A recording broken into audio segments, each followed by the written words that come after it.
It's not from my restaurant, okay? Okay. Because I don't serve. It's the worst one. Of course, it's not from your restaurant. No, just because I don't serve. No. Oh, you don't serve burgers either.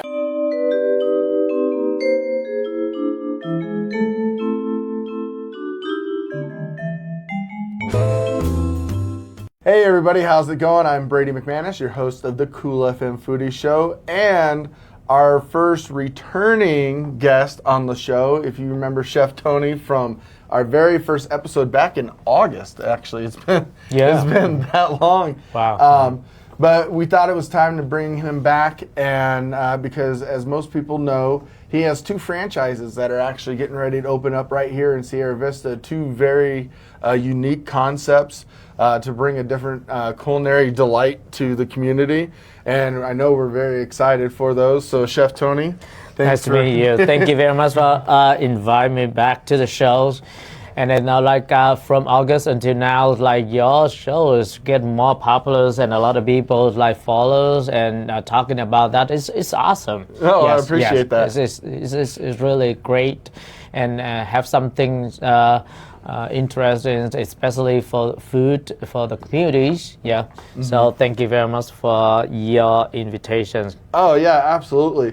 And, I know you've had a lot that has happened since August, a lot of things in the works and a lot of things that are coming up. And I really wanted to touch on those and kind of give everybody an update because you see the post on Facebook. People seem to be very excited, especially with Uncle Sharkii. It looks like that's going to be the first one that's coming up. Yes, that's the plan, yeah. We're going to have the final inspection the day after tomorrow, which is Wednesday, and then we're gonna move in from there. Yeah, I already have the a post from my general managers for the application. We for right now, just because the construction's still at the Uncle Sharkii location, so that's the reason why we ask people to drop off the application at Indochine Restaurant. And from there, we're going to set up the times to give you guys a call for the interview.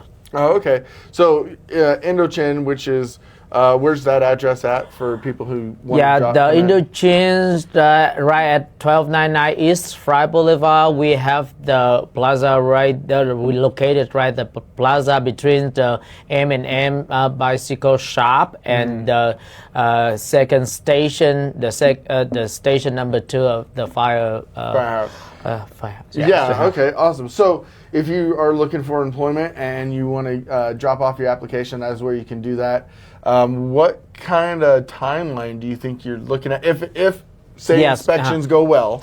Absolutely, that's all we wish that we want to, but things happen definitely. But then we plan to after the inspection pass, we're gonna start to clean up and final touch for the location. And then ordering the foods 1 week to order the food, and then after that we're gonna have 7 days to I assume that's we're gonna have 1 week to interviews, and then 1 week to train, and then start to shop opening. So I target to be safe the end of next month in February. So hopefully by March 1st, yes. you guys will be open and operational. Oh, thank you very much for giving me another day. But that actually, February is a short month. No, I feel really released when you said the first March. Yeah, because we all know that the inspections can always be the hardest part. And you guys have you been through pre-inspections and stuff, so you kind of know what's so the inspection control and then managed by the general contractors. Okay. So they said they just sent me an email this morning that on Wednesday for the final. Okay, great. Yes. So talking about Uncle Sharkii, and that's Sharkii with 2 eyes at the end. I figured that out when I went to do the interview with your general manager. I've been saying Sharkies the whole time. It's Sharkii. Yeah. 2 eyes. But for those watching, give us a little bit of idea of what is kind of on the menu. What kind of food does it provide? Where was Sharkii conceptualized. Yes, like Uncle Sharkie's, like originally we got it from Hawaii. Yes, yeah. It's just a very like family-oriented like symbol, and we're gonna serve the poke bowl. Yeah, with a rice on the base, and then on top with like tuna, salmon, fresh, shrimps. If you want like vegans, we're gonna have tofu, and also like chicken, grilled chicken, and beside that, very basic like 8 choices. Yes. Of the Uncle Sharkie's bowl, and then we have the tea with the fruit all flavors. the different drinks. Yeah, I saw those. Absolutely, and also boba.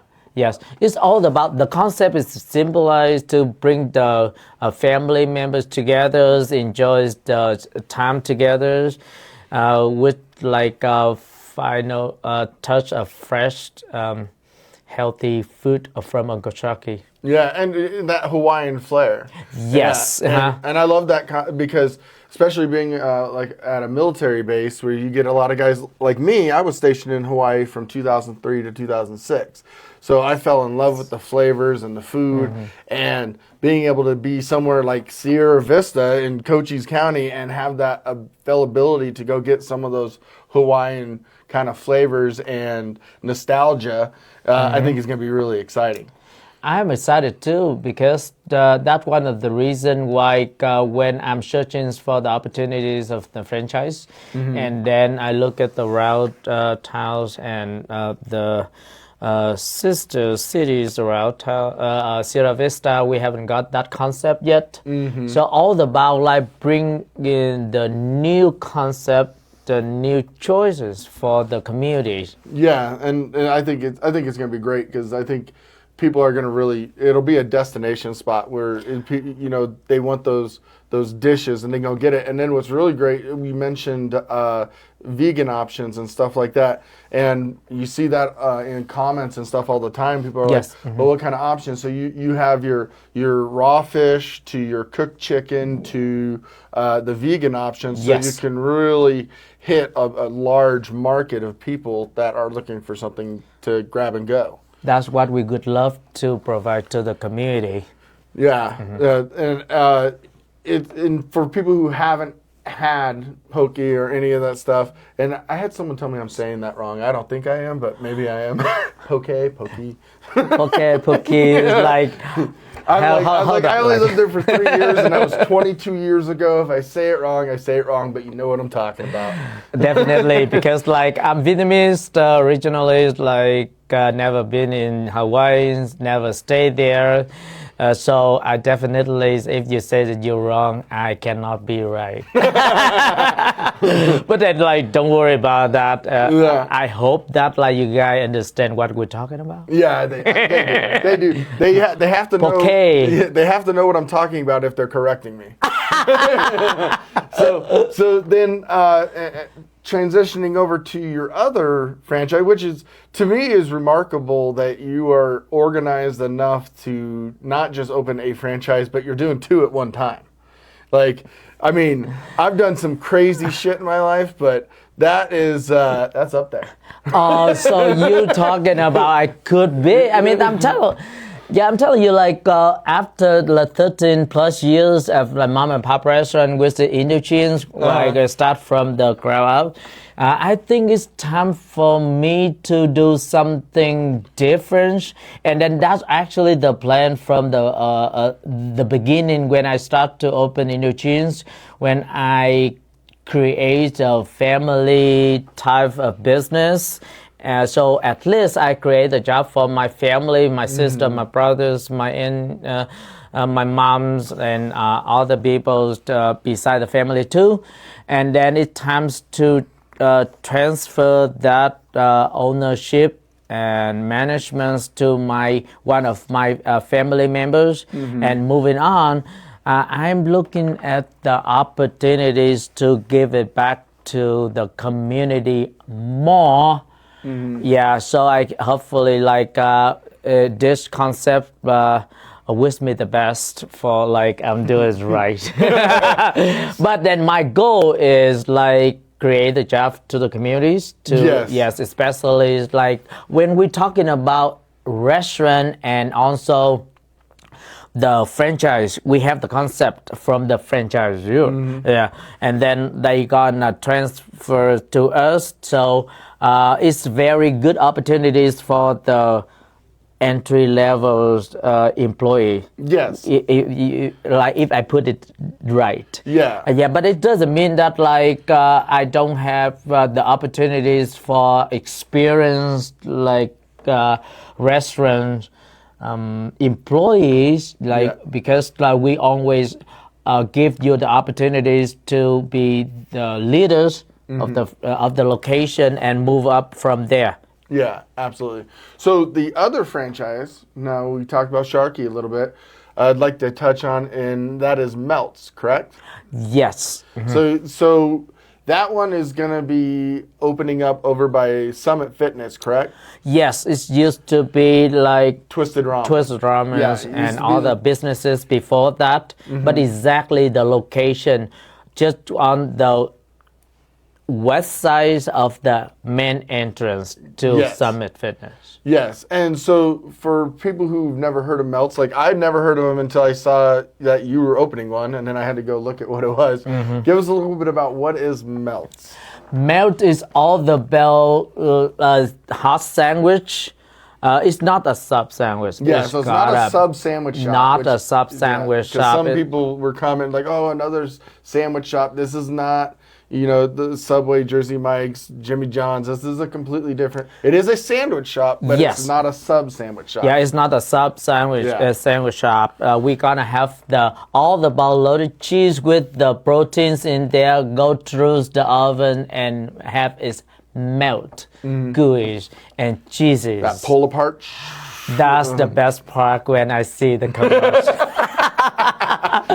That's beautiful and extremely tasty to me, at least. Well, it will be to everybody, I'm sure. So, but that's also something that's very unique that you've done now. So you've got to go through the process of opening a mom and pop restaurant and what that entailed to now opening franchises. And opening a franchise for people who, it's not as easy as just like, I want this, here's my franchise fee, they give you a spot, you open. You had to go through a lot of training and like travel for training and like be really brought on to the system. Now, is there an approval process for you from the I mean, I know there is, but I'm talking about for the viewers of you. Kind of walk us through what that experience was like going from opening a mom and pop to now opening a franchise.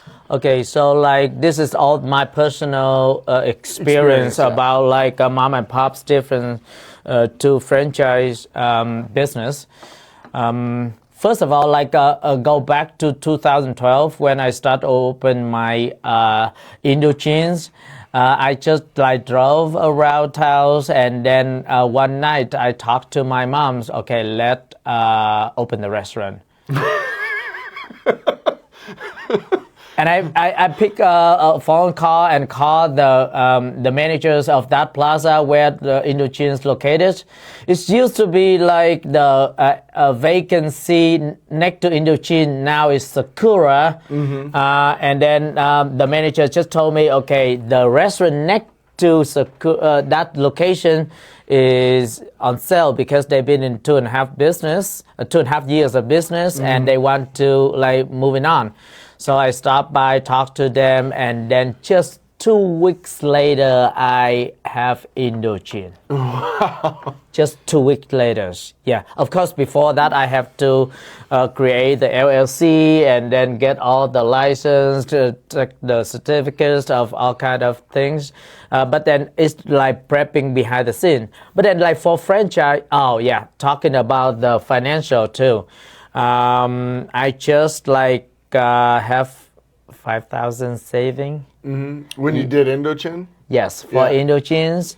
And then at that times they asked for 35,000. I don't know if like it's appropriate to talk about the price. Yeah, like, it's okay. Because it's just my business. Yeah. So I borrowed my family's like 60,000 and we just pay 55,000 and then have 30,000 cash flow. Yeah. Yeah, and that's it.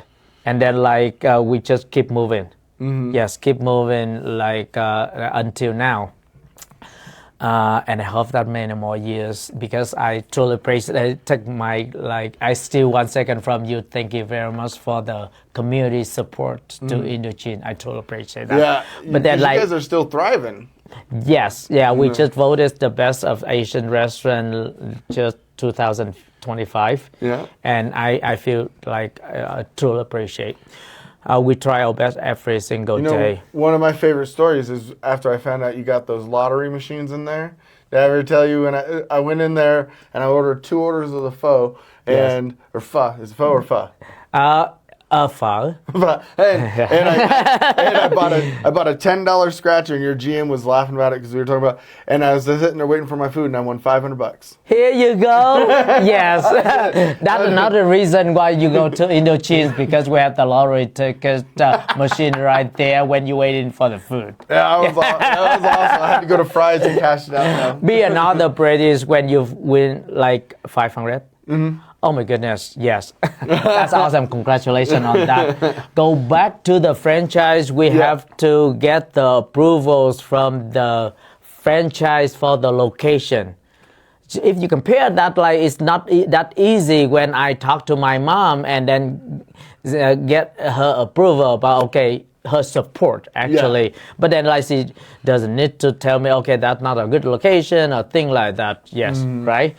And then also you gotta have the approval from the franchise and then approval from the landlord. They gonna see what type of business you want to open at my location, you know what I'm talking about? And then of course, like I don't know about you, but I know exactly about me that I don't have money to open that franchise, so I have to apply the SBA loan. Yeah, and the franchise don't need to get the certificate of approval from the SBA loan. They just need to see your the bank financial statements, and they just need like, okay, here you pay this and this. Yeah, yes. So like if you pay that and even that you don't have the SBA's approvals, that's totally fine to them. But then maybe it's not fine to you. In my case, like after 1.5 years, I'm not approved for the franchise. Oh no, I'm not approved for the SBA loan. Yeah. You got approved for the franchise, but not the. Absolutely. So it's stuck right there. Now you have to looking for the fund sources from other. Yeah, I call my auntie, I call my uncle. You called Uncle Sharkii? No. I call Uncle Sharkii, and I blame to my mom, oh my gosh, why didn't you make a lot of children, even that I'm from the 7 siblings family. I told, I call every of my siblings and borrow their money, now I'm broke. That's just a joke, okay? So like for franchise, be honest, this is my personal like experience. We want to open franchise because we think it's gonna be easier for us, like hand on, and then like you don't have to create this and that and this and that and this. Like franchise gotta take care of this, but no, it's actually no. You gotta do a lot of homework and then. Kind of like for me, like mom and pop and franchise. If you get stuck, franchise gonna hurt you more. Yeah, franchise gonna hurt you more. Thinking about like franchise fee, you already pay, and then what gonna happen if you don't make it? But then like mom and pop, you don't have to pay a fee. right there. And the fee is not cheap. It's like 39, 45, 60, 70,000, depend on the franchise, name. yeah. Yes. And then beside that fee, many others expenses. Yeah. For example, last like 2 weeks, we spent like 2 weeks for training. That totally cost, you know how, totally cost like 30,000. 30,000. Yeah. Yes. And, But you got to do the training. You don't have a choice. No choice, for sure. Yeah. But then mom and pop, you gotta have more confidence. Different type of confidence. Like mom and pop, you gotta have the confidence of the recipes, right? Yeah, the management. Of course, like the phone. But then like franchise, you gotta have the confidence that you learn like how to follow the regulation of the franchise. And the most important thing that like you gotta have the confidence about your finance. Yes. When like mom and pop finance is like a little bit like one step down of the confidence. Like mom and pop restaurant, you have the priority confidence about like management and recipes and the menu. When franchise, you gotta have the priority confidence about the finance. Wow. Yes. Yeah. So it's gonna and then like if you like, for example, if you fail, then you lost all of those. Gone. Yeah. Bye bye. Yeah. Wow. Yeah. So it's actually tricky. For any, if you ask about advice, if you're rich, you're millionaire, you can open a franchise, not a problem. You just have a little bit of the headache and you add a little bit more. But then if you want to start your like hospitality journeys of like open a restaurant and want to be owners, like to build your dreams like mom and pop. Yeah, so franchisees are not for someone that's just wanting to be in the restaurant game. For me, my experience is a no-no. Yeah. It's a no-no. Get some experience first. Yeah, get some mom and funds pop restaurant, my own opinion is less a risk financially. Okay. Less risk financially, I just saying. Yeah, especially bringing a new concept, you know. Absolutely. You know, it's not like opening like you're not opening a Taco Bell on post. You know, you know where you don't have to worry about customers because everyone in the world knows. Absolutely, but then also thinking about Taco Bell's is the franchise fee won't be like 49,000 or so. Like no. I'm talking about a million yeah. plus. Yeah. Yeah. So that's the reason why I'm talking about if you are like easy in money in your bank, like any franchise you can take, then like go that way. But then if you start to build your career and then financial saving or want to make a living, mom and pop, to be honest, mom and pop and small, don't go too big, like small at first. Yeah, that's I made that mistake. Yeah, I screwed that all up. I didn't listen to people like you saying, Brady, you probably shouldn't do this. And I learned the hard way. Yeah, that's my experience. Like even me, like I still learned the lesson every single day. Don't worry, you're not alone. and with the Sharkii, the one thing I kind of think about is when you're dealing with those much larger franchises like Subway and McDonald's, on that part of your franchise fees that you're paying each month or whatever also go into your marketing and advertising. So when McDonald's is running commercials on TV and radio ads, that's self-promoting your local franchise. Whereas you're opening up a Sharkii and a Melts here in Siera Vista where they don't have other locations. So are you going to be responsible for all of your own marketing, or are they going to somehow help fund commercial ads and stuff for you, or are you kind of just stuck on the hook? They're like, you're out there in the boonies by yourself, so part of your franchise fee is not that marketing. I don't know if you pay a marketing fee. Absolutely, as But how the that works. franchisees, they're gonna have the at least 1% of the marketing fee for the franchise. Yeah, so whatever they do for the national, like the national wide, and they're gonna target to one portion. Your portion is gonna target to your. Oh, that's awesome. Your Okay, location. good. Every franchise, my own experience from 2 franchises is gonna be different. Like they're gonna let you create your own marketing like page, like Facebook page or thing like that. Some will not let you create your own. Public, yeah. because they want to be in control. Absolutely. And then, you could probably end up buying airtime, and then they would say, "Hey, here's the radio ad. You can put it on your local radio station." Yes. So you can't create your own ad. No, any contents we gotta have the approval from the franchise. Yeah. That's one of the term and conditions for like when we sign.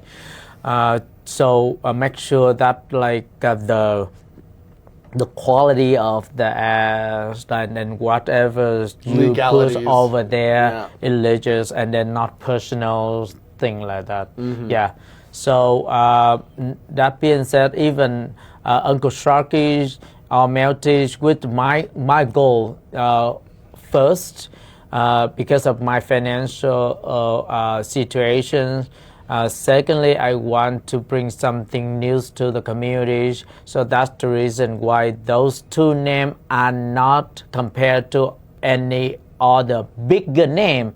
Yeah, but the franchise, they also have the term and conditions and the way we do it business. Yeah. Yes. Awesome. Well, that's super exciting. We do have one more portion of the show since we're talking franchisees and stuff. I did something a little different, so I'm going to have Dan's going to come on and sit next to you. Oh. Because I already know where we got it. We got some, this is a simple one, but we got 3 straight burger patties from 3 local fast food restaurants, and I have them numbered so I know where they all came from. I didn't do Wendy's and I didn't do Burger King because that gives it away. You either have a square patty and flame broiled marks on it, so that makes it too simple. Okay. And then I wrote down the price we paid for each, so we're going to kind of see what you guys think as far as value and taste, and maybe start narrowing down who's got the best burger patty. But we went with fast food on this one. These are not any of our local mom and pop restaurants. So with that, I'm going to swap out and let Dan come take my seat, and then we're going to go from there. That's awesome. Dan's going to show up whenever the food available. All right, here we go. Hey, Tony. How you doing, man? Very good. All right, let's start with number 1. Absolutely. Okay, number 1, it was $4.19 for a patty. There she is. Wow. Yes. Let's see what we can get through here. First of all, it have to be a real meat, okay?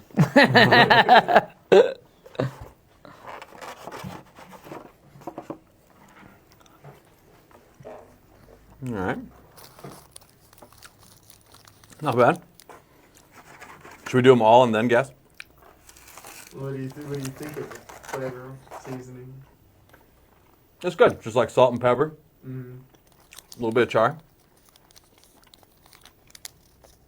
For me, it's a little bit bland. That's the reason why I held this one. Put some salt. I think I know what that is. I want to taste the other ones before I make my guess. Absolutely. Though, you know? Okay, this is number 2. $2.49. $2.49. Looks pretty similar. They all look the same, really. Let's see. Okay. Yeah, I have to tell you guys that, like, guess if it's wrong, it doesn't right. It doesn't make me anything better, okay? So, because like fast food, I never eat like the patties by itself. So. That one is really similar. I would say it has even less salt and pepper on it, but it tastes pretty similar. Number 1 or number 2, taste-wise? I think number 1 is better than number 2. What You know, other one? I love the way you said because it's $4.19 should be better.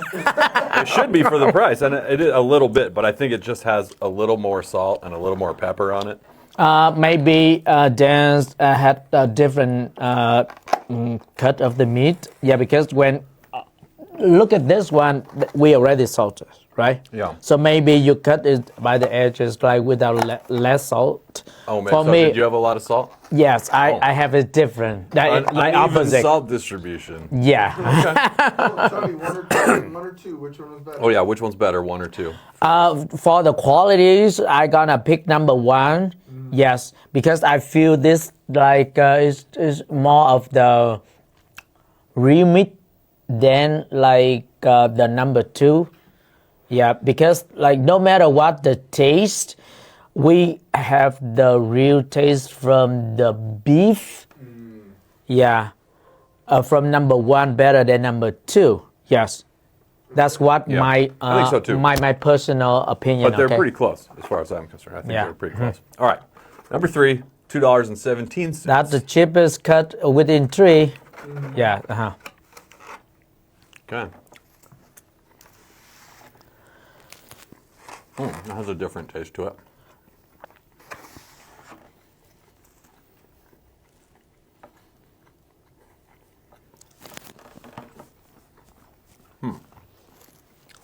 So this one, I get it right there. It's a completely different Yeah. taste. Very different. And for me, it's a little bit like off. I don't know. I mean that like Tastes all right. I think I like that one better than number two. Yeah, but not better than number one's the only one that gives you the real beef. I'm gonna try that one again. I'm trying number one again. back to the beginning. I'm just hungry. I know. so for Dan, he preferred the number two. No, he preferred number three than number two. Yeah. The number one is the best. Number one is the best. So we go back to the franchised meat. It's all about seasoning. Yeah. So for me, number two is better than number three just because of the seasons, like where I have that cut. Yeah. It's not about the quality of the meat. So the quality of the meat is gonna be the number one for sure. So if I have a little bit of seasoning over there, it's gonna bring the quality and the taste much better. Okay. So you think you know where these are from? Of course, no. No. Yeah. I'm gonna guess number one. I think that's Culver's. What do you think? I'm not saying nothing. I'll say when I get back on. Oh, yeah. Number one is from Culver's. That's what I think. Just because of the price. No, I don't. Yeah. He doesn't eat just the patties, so he doesn't know what to guess. Be honest, like in front of the camera, if you ask me to guess, it's just a guess and it's not valuable at all because I never eat like just a patty. Yeah. So I'm gonna pass on the guess test. All right, Dan, what do you think number two is? Sonic. Okay, and number three? Number three, I don't know. It's not from my restaurant, okay? Okay. Because I don't serve It's the worst the- one. Of course, it's not from your restaurant. No, just because I don't serve. Oh, you don't say burgers. Number three, I don't know where that's from. Let's get Brady back on here and see. We'll find the answers. Please. All right, so how was We that, Tony? we bring the master of taste back. What'd you think of that? You know, having just the meat, I kind of liked listening to how we went from number one, like a higher quality beef, to more processed. And it seems like you could tell a big difference. But Dan had it right. Number one was Culver's. So congratulations to Culver's. You guys have the best burger patty out of the three we tried. I think we need to grab some more next time or in a future show and see if we can narrow down that a little bit more. Yes. Number two was McDonald's. You said Sonic. It was McDonald's. And then number three was Carl's Jr. Carl Jr. Yeah. Wow. Huh. But you both picked number 1. You were backwards on numbers 2 and 3. But we just wanted to, at least have a little segment of getting to eat a little bit of food here on this one. But when I go out and I get it, I think it's better for you guys to do it. But then we want to mention about the price too. Yeah. So this is the market that we provide the opportunities to choose your food on your plate. We have many options from cheapest to more expensive. Yeah. Is that right? Yeah. Because like even Culver's, they have, of course, out of 3 is the best just because they have a better quality, but also it's gonna be more. Yeah, you're gonna pay for that. Yes. So we're talking about the quality of the food with the price. Yeah. Yes.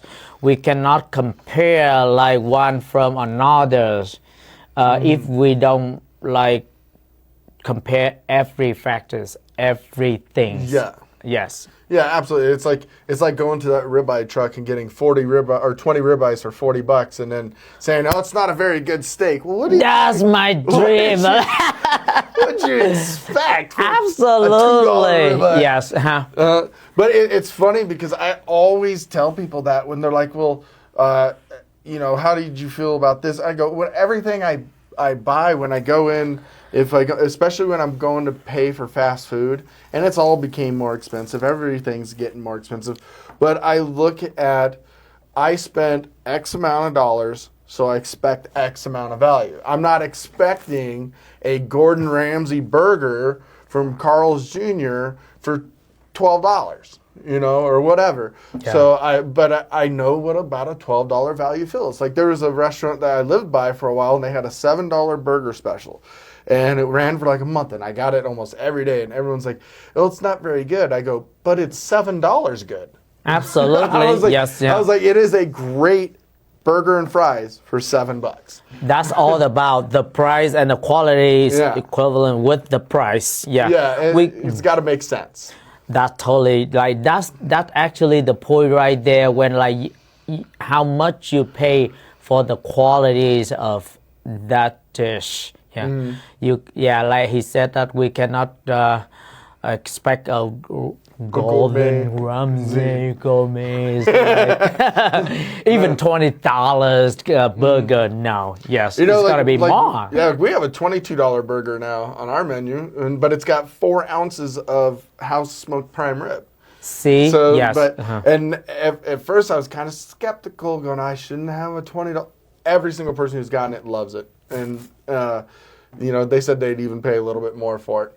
So it's like you said, mom and pop. It's having confidence in your food, confident in your abilities of what you can do, and if you have that confidence, everything else kind of falls in line. Absolutely. So, yes. But, all right, with that, I just want to thank you again, Tony, for coming out. It was awesome. I love having you on the show. You got amazing things happening, and I cannot wait for them to open. I can't wait to get out there and do some on-the-spot interviews, especially when we can do a walkthrough. Because when I talked to your GM, she came into the restaurant the other day and said, "You guys got counters now." So. Yes. Every single day is like we gotta have something new. Actually, it's like I cannot wait until we're gonna do the walkthrough show with you guys. Yes. It's gonna be interesting and it's gonna be fun. Like the end of the day, we try to bring the varieties to the communities, and I'm sure that with our hard work. The support from the communities, we will not miss. Thank you very much. Yeah, absolutely.